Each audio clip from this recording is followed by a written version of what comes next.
welcome to Astro Babble. I'm Donna from Donna B Astrology. And I'm Linda from Scullywag Astrology. And today we are going to be talking about the upcoming year ahead forecast for the major transits for the rising sign of Leo.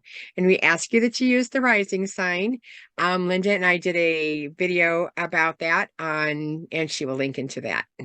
Okay, so the first planet we're going to be talking about is Mercury, and Mercury is going to squeak out 4 retrograde periods for this year, and only because the first period ends January 1st, which is nice. Now, Mercury is known for its quickness.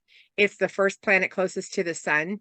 It goes around the sun a lot more times than the other planets do.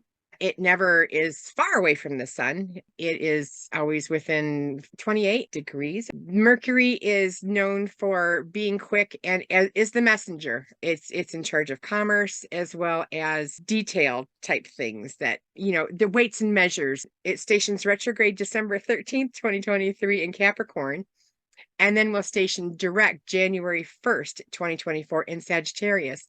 And this will be going and happening in your 6th and 5th houses where it's retrograding.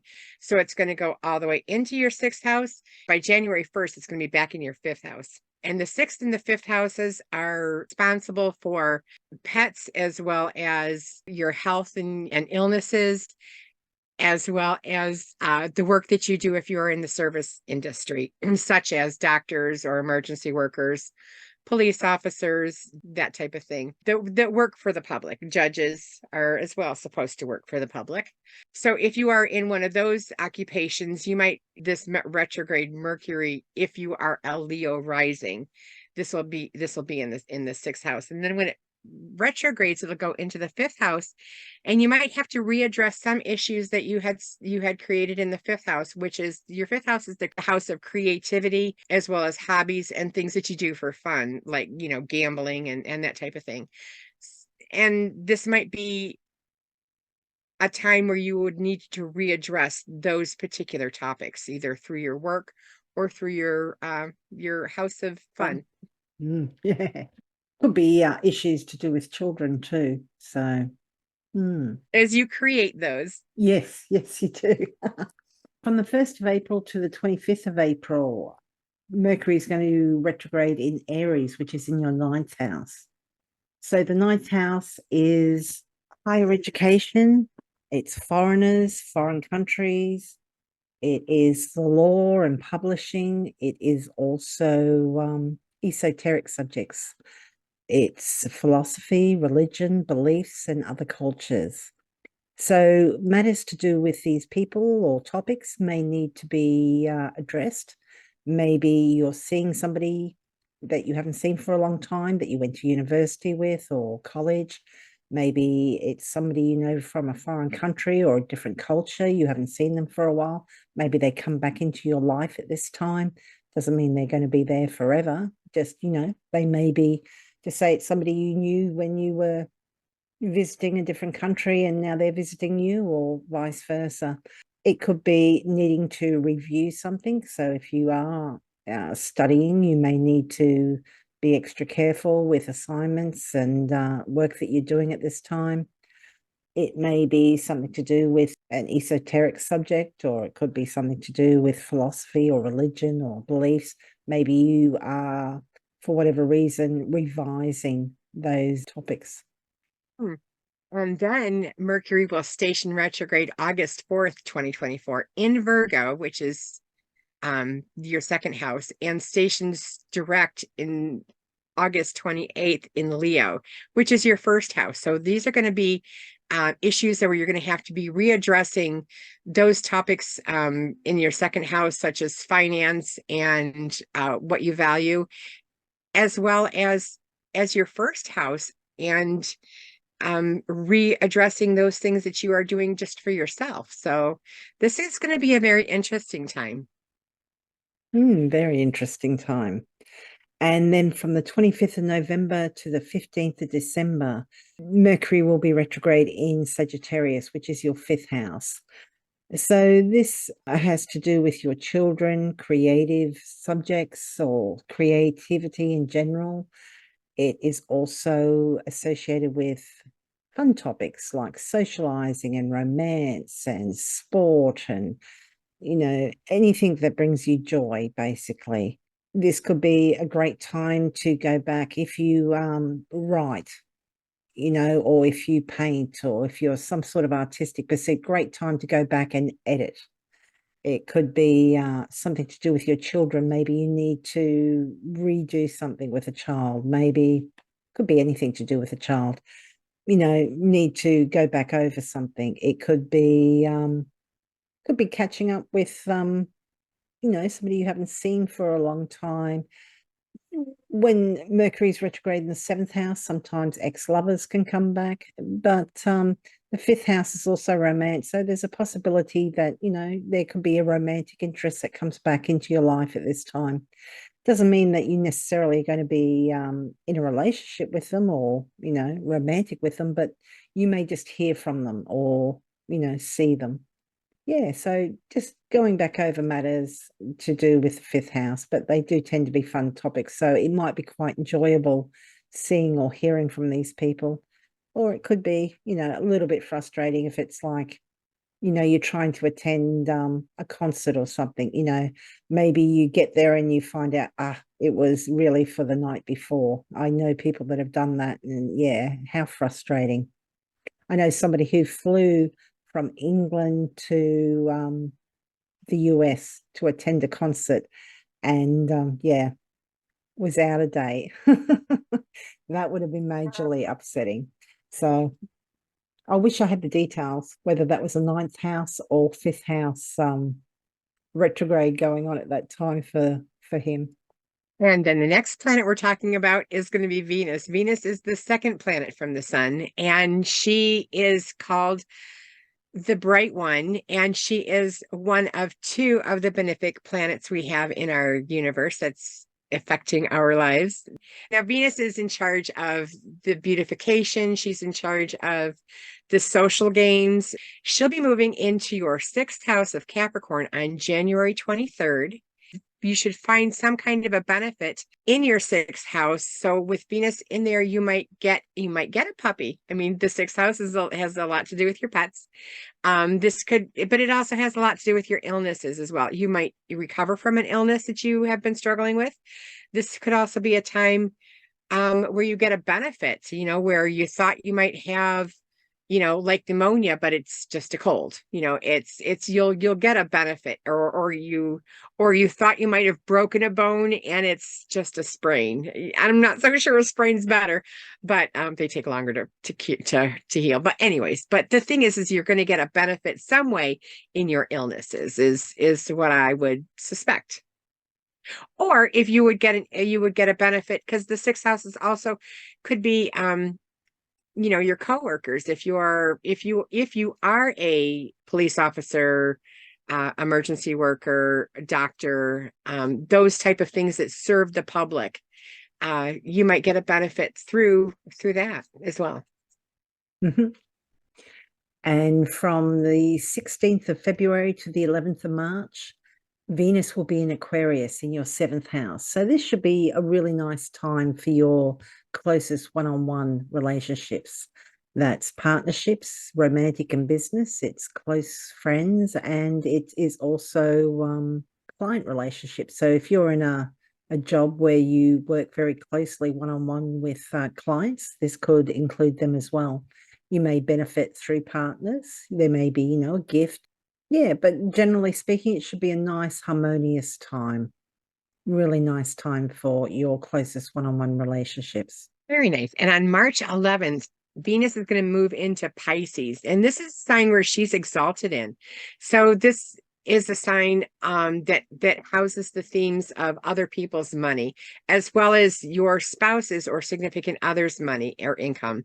So, if your spouse might, get a raise, this would be a benefit for sure for that. This could also be an inheritance, a loan. If you thought you had to pay, $2,000 in taxes and you only have to pay $1,000, that would be a benefit.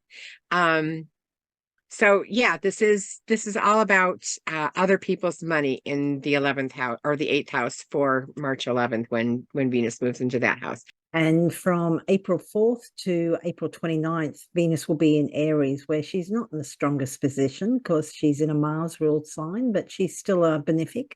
So hopefully she'll bring something nice in the ninth house. So the ninth house is foreigners and foreign countries. It is religion, beliefs, philosophy. It's higher education. It's other cultures. It's things that are very different to what you're used to. If the third house is what's known to us and close, the ninth house is what's we need to learn about, sort of thing. So things that we're not familiar with. And yeah, so this could be astrology, tarot, this could be the law or publishing. So, maybe you have a good outcome on something to do with publishing or the internet, because the internet's also ninth house, or, a lawsuit. It could also, you may benefit through a religion, or maybe you take up some esoteric subject and find that really helpful. Or you could benefit through foreigners or somebody from a different culture or a different country. I think I said foreigners though. Very interesting. Yeah, you did. Very interesting. And then Venus will be moving into Taurus, her own sign, April 29th. And this is going to be happening in your 10th house, or you're known for the things that you do in the 10th house. The 10th house is what you're known for. And a lot of times it's your career. So, you could get a job opportunity, a raise or a promotion or some kind of recognition in when Venus enters this 10th house. Yeah, I won a logo when Venus entered my 10th house. So it will start. It's a benefit in some way.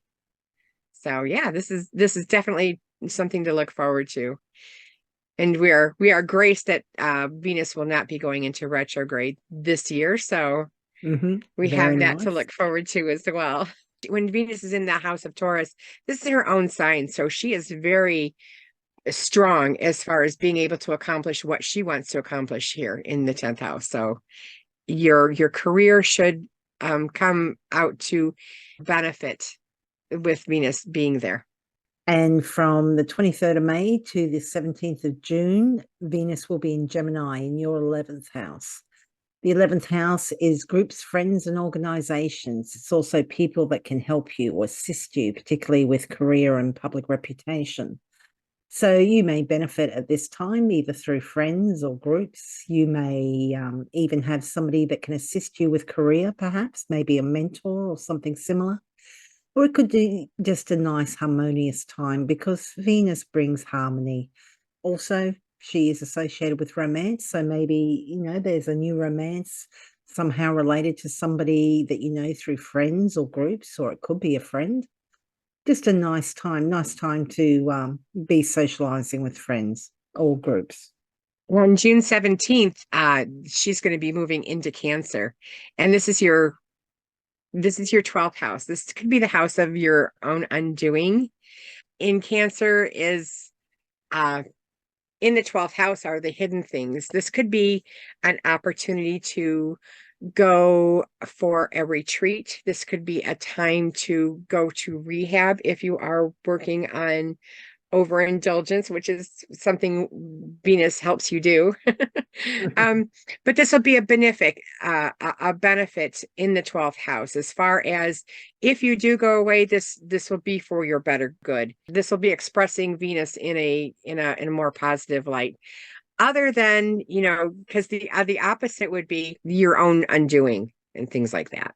And from July 11th to the 4th of August, Venus will be in Leo in your first house. So Leo, I'm sure you'll be very happy to know this is a really great time for your appearance. Just glow up time. This is great time for a makeover, great time to buy clothes, get your hair cut, unless you've got something that's making contact with your first house. Yeah, you should be fine. But generally speaking, Venus in the first makes everything a little bit more beautiful, makes everything a little bit more harmonious. You're probably likely to be more charming. People want to socialize with you. You just come across as more graceful and more harmonious, just easier to get along with. It's a nice time. Yeah, I'm thinking with Leo, they like to shine anyways. Her nickname is the Bright One. So I think it's perfect for a Leo Mm. to have Venus there. So it'll be a good time. So August 4th, Venus will move into Virgo, which is your second house. And Venus isn't as comfortable in Virgo. She, in the second house, you should experience a benefit as far as this is the house of your finances and the things that you value. And she does have a little bit of affinity with the things that you value, as she is the natural ruler of Taurus and the natural ruler of the second house. But going beyond that, when Venus goes to Virgo and into your second house, this is the house where the things that you value, you might get something that you value that might not necessarily be monetary, but something still that you value. This would be a great time for Venus moving into your second house, because you should expect not expect, but it would be very probable for you to get a benefit while Venus is in your second house. Yes. And from the 29th of August to the 22nd of September, Venus is going to be in Libra, which is really nice because Venus rules Libra. So she's very strong here. Libra is your third house. So that includes subjects like siblings, cousins, and other extended family. It's also short courses. It's your local neighborhood and your neighbors, and it's transportation. So look, this is a nice time to spend with siblings or family. It's a nice time to spend with neighbors and those in your general neighborhood.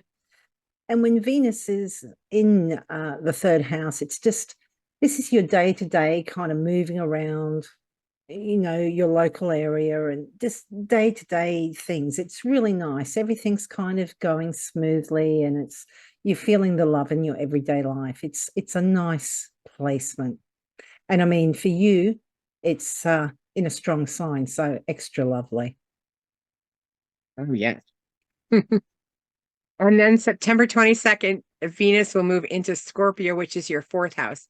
And the fourth house is your home, as well as your lineage, as well as your family's or your parents' home. So this could be a beautifying project to your home, a social engagement, maybe with your lineage, your like a family reunion. Yeah, this is the type where Venus is wanting to show benefit in your fourth house areas, like your home. Mm-hmm. And from the 17th of October to November 11th, Venus will be in Sagittarius in your fifth house. Really fun house. Venus enjoys being in the fifth house.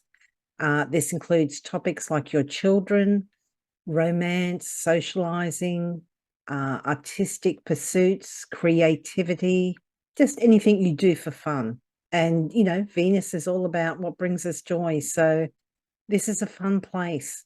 Yeah, so just a really good time to enjoy yourself with the people that bring you joy. Your children, your friends, romance, just socializing, just a really nice time. Great time for a holiday, perhaps. Yeah. And then November 11th, Venus will be moving into Capricorn, your sixth house. And the sixth house is the house of if you are a service worker, this could be a benefit with that. If you are like a fireman, police officer, emergency worker, doctor, somebody that serves the public, you could see a benefit through that. This is also the house of illness. So if you had an illness that you've been struggling with, this could be a time where you're overcoming it or getting better, at whatever, or reaching a hurdle that you've been trying to work towards. And this could also have something to do with your pet, because the sixth house is the house of your pets. So if you you might be getting a benefit through either getting a pet, which is always a benefit, or maybe you're passing an obedience class, or your dog finally, after 60 million times, won't come to you, but is chasing a squirrel and it comes to you. It could be, and then you call it, and she comes. That could be a benefit too, as well. It's a very nice, it's a nice gift that you're getting in your sixth house. Mm-hmm.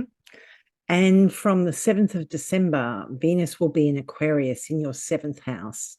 So this is your closest one-on-one relationships. So this is a nice time to spend with friends, with partners, whether that's business or romantic.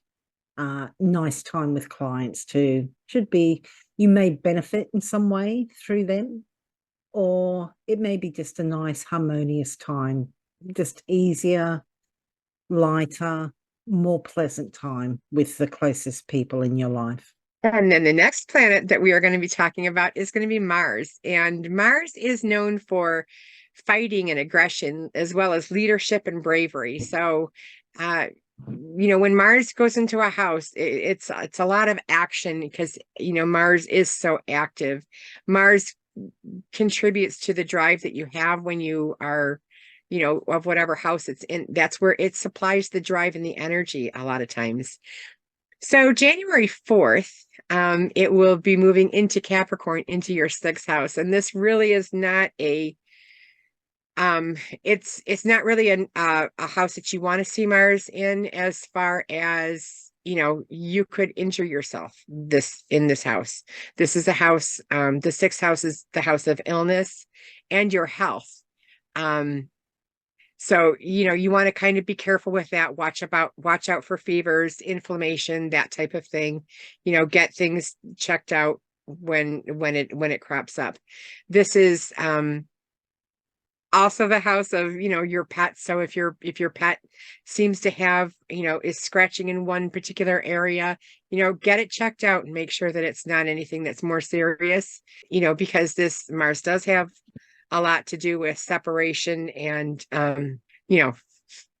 fire and that type of thing. Just don't let things slip. So I covered health, pets, and get into squabbles with anger. You might, like, if you have this is also, like, this is the house of service. So if you are in a service, or coworkers that you might work with might be a little angrier than normal. So just kind of know that between January 4th and February 13th, if you are a Leo rising, just to take a chill pill and kind of make sure that you're not fighting for things that you really don't want to have the full force behind you to do it. That it's not worth fighting for. But if it is, Mars will help you out. Yeah, and from the 13th of February to the 22nd of March, Mars will be in Aquarius in your 7th house of your closest one-on-one relationships. So this is your romantic partners, but also business partners, close friends, and it can be clients, particularly if you have a job that works very closely with one-on-one with people. Yeah, I'm just looking at the date there, February 13th. I'm thinking somebody's not going to get Leo Ascendant's Valentine's Day card and they're going to hit the roof. No, maybe not. Anyway, Mars, you got to try and use this positively. So, get active with your partners, your friends, your clients, if possible. You want to use that energy and drive in as positive a manner as possible. Aquarius is a fixed sign. You've got Leo is your ascendant, so you're pretty fixed yourself. So there may be some issues. It's hard to see the other person's point of view. Maybe if you can try and just agree to disagree, or probably more helpful is doing something more physical. Yes. And on March 22nd, Mars is going to be moving into Pisces, which is your 8th house. And the 8th house is other people's money. You might be separating somebody from their money. No, I'm just kidding. This is other people's money. taxes as well as loans and inheritance. Hopefully you're not cut out of somebody's will, but that this is definitely where it would show up if that's the case for you. And Mars isn't as strong in Pisces as other signs that it could reside in. So hopefully this isn't going to be too much of a big impact for you. But in the eighth house, you still have to watch out for Mars being in there, as it does have a lot to do with separation. And when it comes to money, you don't want it to be on your end. And from the 30th of April till the 8th of June, Mars is going to be in Aries, which is a sign that it rules. So it's quite strong here. It'll be in your ninth house, which includes subjects such as foreigners and foreign lands. It includes religion, philosophy, culture, beliefs. It's esoteric subjects like astrology and tarot. It's also publishing and the law. So the fact that it involves the law, hopefully because Mars is in Aries, it should behave a little bit more than it usually would. At least it should be, it's got some dignity because it's in its own home sign. But yeah, not a good time to be pushing your luck with the law. When it comes to matters of lawsuits and that, this could be just representative of like fighting, which is what a lawsuit is. You're contesting something. May not be the most positive outcome, but like I said, it is an Aries, so it might not be too bad. It may be just indicative of the actual fight that's going on through the lawsuit. You may want to watch that you may have a little bit more difficulty with people from other cultures, other religions, other countries. But, if you can use it in a positive manner, that would be so much more beneficial, obviously. But yeah, just aware that, you may have issues regarding those sorts of topics at this time. But, Mars is strong in Aries. Hopefully it should be quite not as negative for you. You may be required to exhibit some courage or bravery or just hard physical work energy regarding one of those topics. And it's also higher education. It could be like literally just doing lots of work required for your assignments for whatever you're studying. And then on June 8th, Mars will move into Taurus, your 10th house. And this is the house of your career or what you're known for.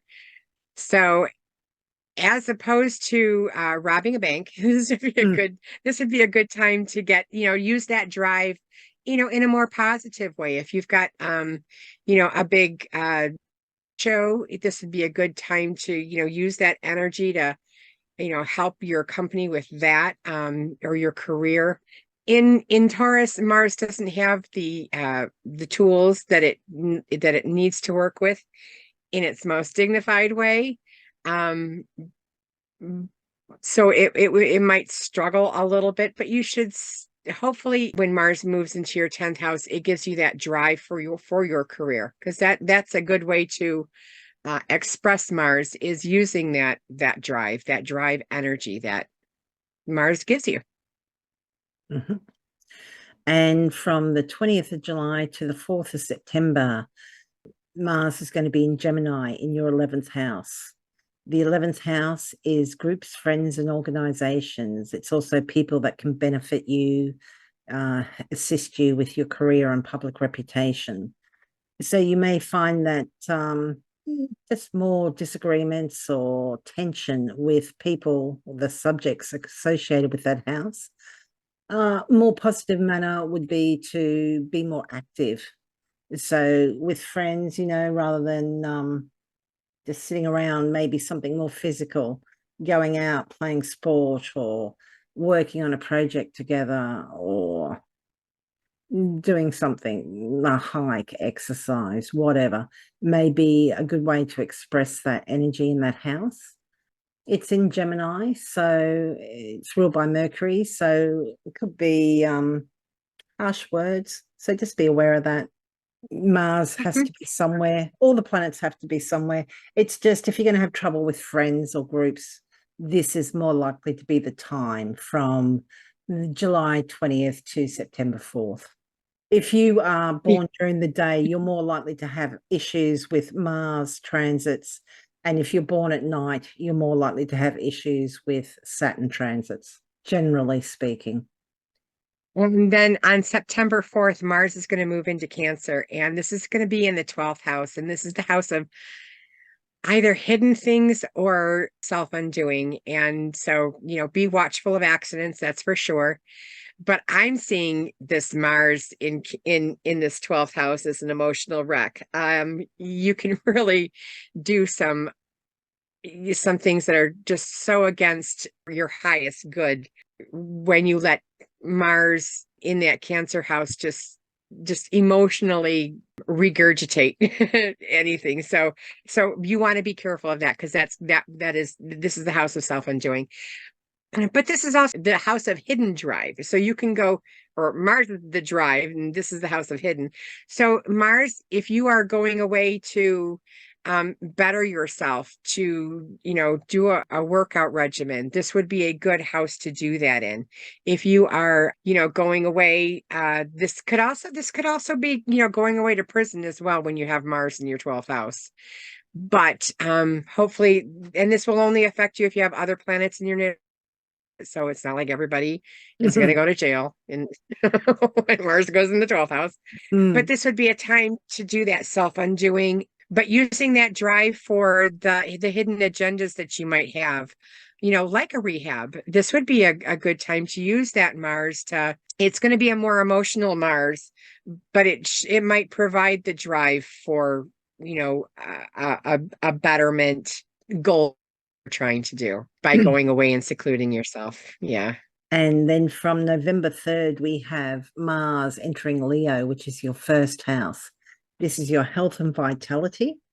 It's also how others see you. It's your appearance, but also how they view you, like your personality, how you dawn on others.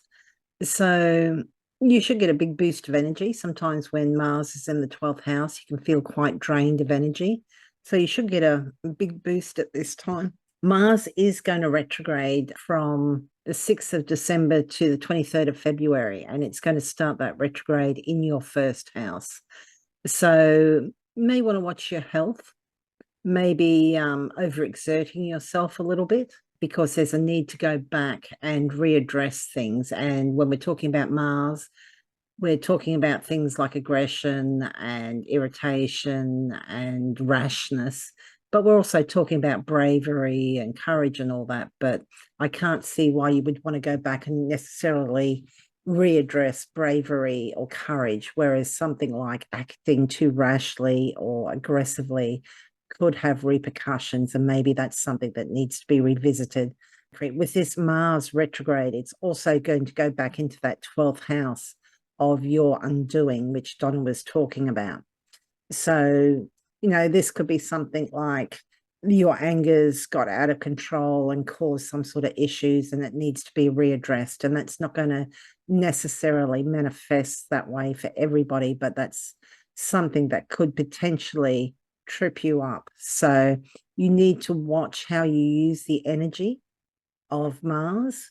Try to be more physically active to, channel that Martian energy in a positive way if necessary, rather than taking out somebody physically or even verbally or whatever. You need to watch for rashness. You need to watch for acting too hasty and being too aggressive at this time, which sounds horrible, but yeah, it's not like everybody's going to be arrested or anything, but just it's in your 12th house and it's in your first house. So for Leo ascendants in particular, this could have repercussions to your health or to your, the 12th house is places of confinement, which includes prisons and hospitals. So yeah, you need to watch that aggression or that martial spirit. And with the retrograde shadow period that can extend this whole period from the 5th of October to Whole May second. in 2025. Yeah. And you need bravery to enter rehab. I mean, Mhm. to change your life and make those steps. And this would be a great use of that. Yeah. Yeah, well, that's a possibility too. It may be you enter rehab, but after X amount of days, you come out and there's a relapse or something, and that could definitely have an impact on your health, which is a first house matter. So you may need to go back to rehab and address that issue. Or even if Yeah. you had something like, I know this happened to my grandfather. He had a hip replacement and he was told, you can't be, running around doing all this stuff. So what did he do? And he was an Aries.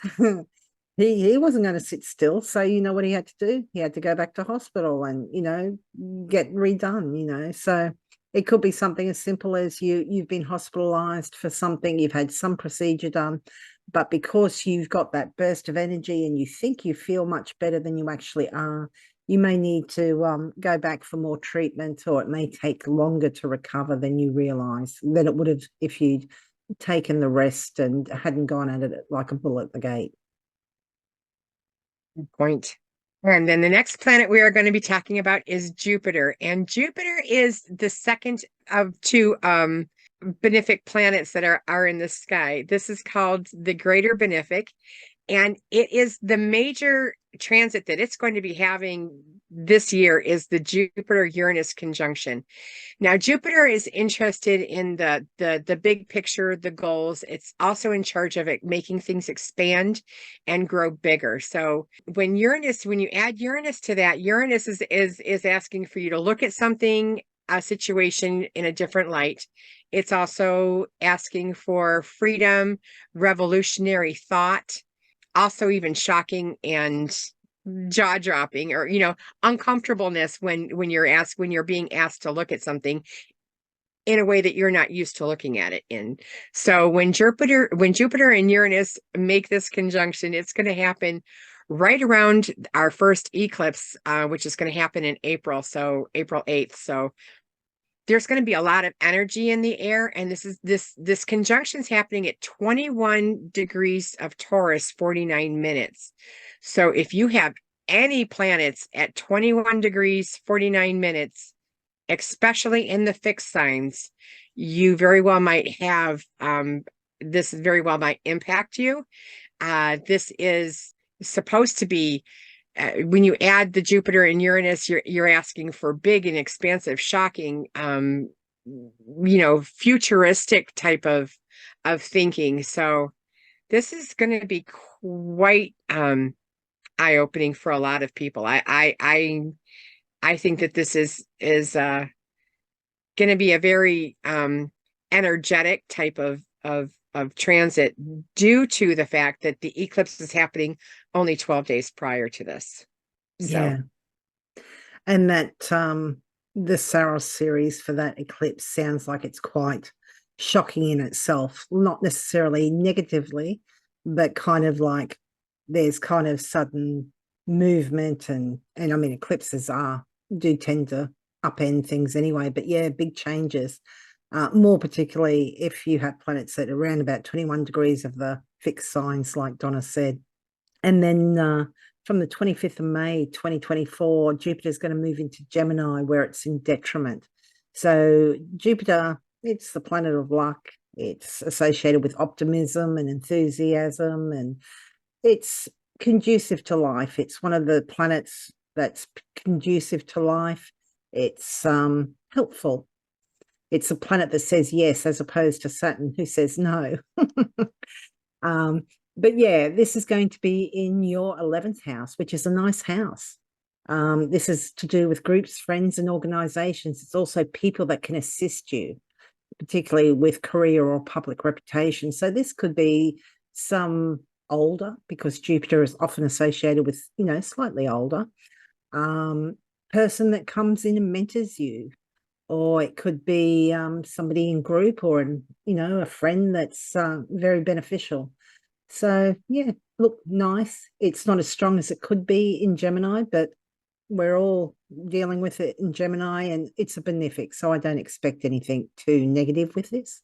It's just there may be a tendency for that optimism to not being as optimistic or enthusiastic as it could be.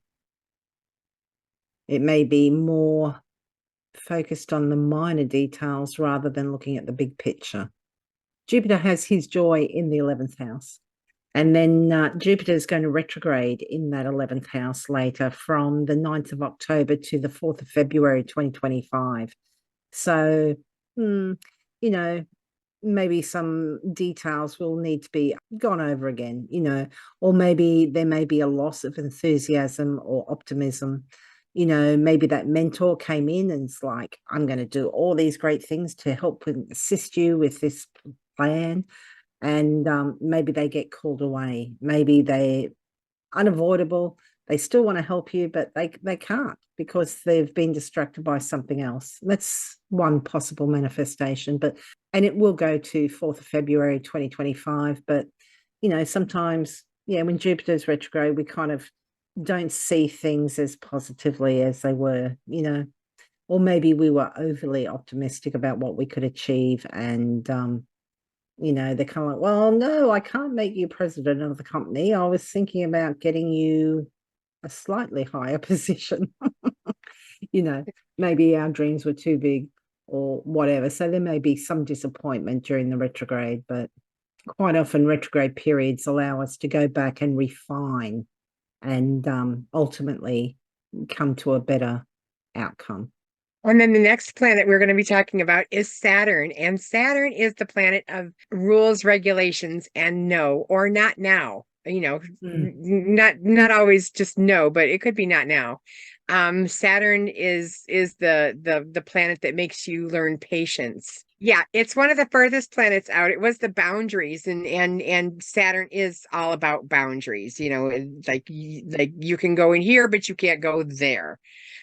Saturn is not in its rulership signs that it has been in the last 5 years. It's moved into Pisces recently, and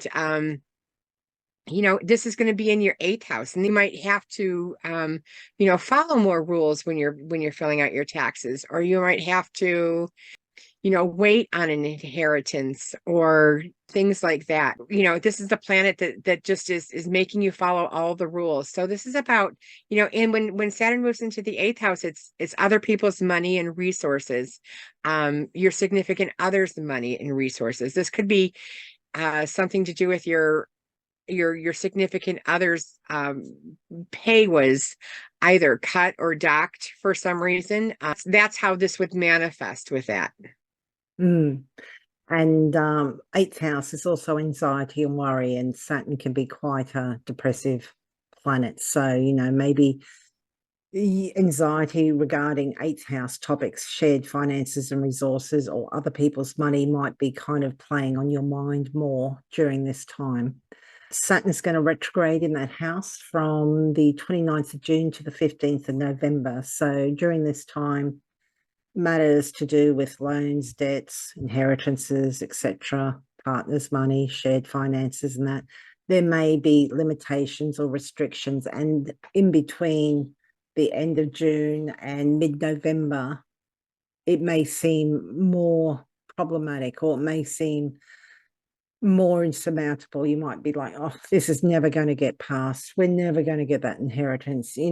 Somebody's contesting it, or we're never going to get this loan, or this person's never going to pay this money back. It may seem like, a lost cause. Yeah, but, hopefully that's not the case. It's about staying power and resilience and having to wait and have everything done, by the book.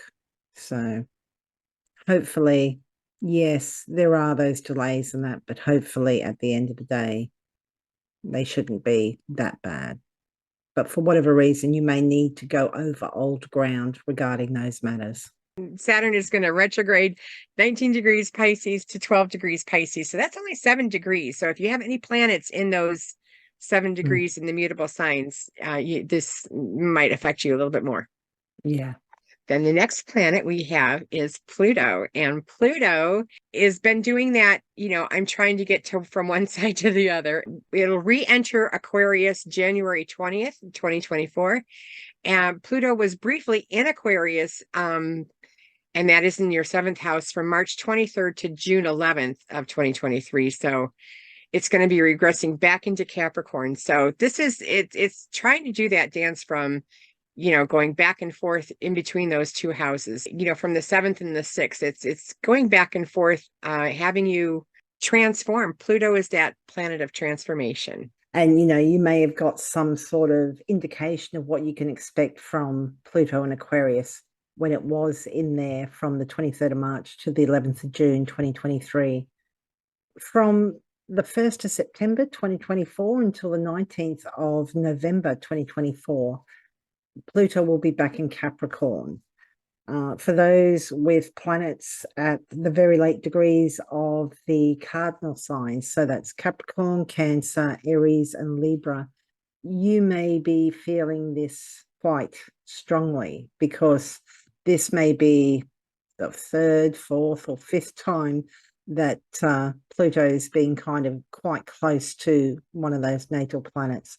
This will be the last time that Pluto is in Capricorn, though. It's going to move out into Aquarius on the 19th of November, and it's not coming back to Capricorn for another 240 something years. So there may be matters wrapped up in your Capricorn house, which is your sixth house. So maybe there's been matters to do with your health. Maybe, it's been kind of like, it's bad, it's good, it's improving, it's relapsing. This may be something that's been all over the place. It could be something to do with employees or those that you work with. It could be service to others.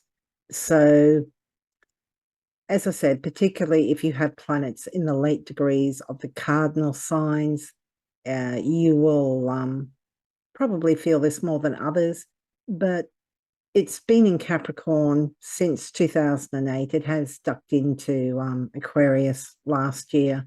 But yeah, matters to do with health, service to others, pets are also included in this house, and, your daily routine. So it will be moving into your seventh house instead. And then Pluto re-enters Aquarius November 19th, 2024, and will remain in Aquarius in your seventh house until March 8th, 2043, when it moves into Pisces in your eighth house. Pluto will dip back into Aquarius one more time before moving into Pisces on January 19th, 2044. That's 21 years that we will be having Pluto in Aquarius. So that'll be in your seventh house. So that is going to be, some transformation as far as your significant other. If so use that energy to change up your relationship as opposed to having it burn in the flames of the phoenix. But this very well might have you do a significant change. Yeah. Yeah, it might change your relationship quite significantly, but hopefully for the better. And then we have the eclipses. The eclipses are always fun. They're fun to look at. They're fun to get together with friends and look at them. Make sure you're wearing protection on your eyes, as it can be very harmful to your eyes. But we start off, the eclipses they come in two sets, one set in the spring and one set in the fall. Per set, there's either 2 or 3, sometimes 4 eclipses in a set, but that would be a very rare occurrence. But they go by their Saros cycle, and the lunar eclipse will happen March 25th, 2024. It'll happen at 5 degrees Libra and 7 minutes, and it'll happen in your third house. It will also happen, we'll have another eclipse within just a couple of weeks of that, a solar eclipse, and that'll happen April 8th, 2024 at 19 degrees Aries, 24 minutes, and that'll happen in your ninth house. And if you look at that, those are houses that are usually opposite, and that's how the eclipses typically run is they go on the same axis of those, those two houses. And we have a book that we use as our eclipse Bible, written by Bernadette Brady. And Linda, do you happen to have that handy? Yes, this solar eclipse on the 8th of April is part of Saros series 8 North. And this is what Bernadette says about this eclipse series. Inventiveness and flashes of genius are the hallmark of this Saros series. The individual will have intuitive leaps, insights, good ideas, visions, or vivid dreams. This newfound inspiration will pull the person away from his or her social life or relationship, thereby causing strain in the private life. This is a time when the person needs to be free, if only for a few weeks. So this is more likely to impact you if you have planets round about 19 degrees of the cardinal signs. So that's Aries, Libra, Cancer, and Capricorn. And you may find, because Saros series, eclipses from the same Saros series occur every 18 years. You may find that there's a linking to something happening around about the time of the eclipse to events in 2006, 1988, 1970, or 1952. So with lunar eclipses, there may be a tendency to be more internalized changes. And because lunar eclipses happen on full moons, it may have something to do with endings or culmination or completion. Whereas solar eclipses happen on new moons, and they may be linked to more external events, but also maybe new beginnings or new people coming into your life. But eclipses can be sudden change, sudden stops, sudden starts. Sometimes they can turn things on the head, but it tends to be more likely to happen if the eclipse degrees are making contacts with natal planets close to those degrees, or opposite or square them. Or even, trine or sextile, but when they're trine or sextile, they don't tend to be as difficult to deal with, or they're not as disruptive, I suppose. And we have a lunar eclipse on the 17th of September, which will be the first of the Pisces eclipses. It will be happening in your 8th house. So that's associated with shared finances and resources.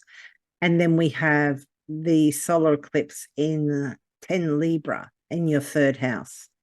And Donna's got some information about that Saros cycle. For that Saros cycle out of Bernadette Brady's book is it has a lot to do with separation and loss, and to be parted, and to finish something, and to feel sad at its completion.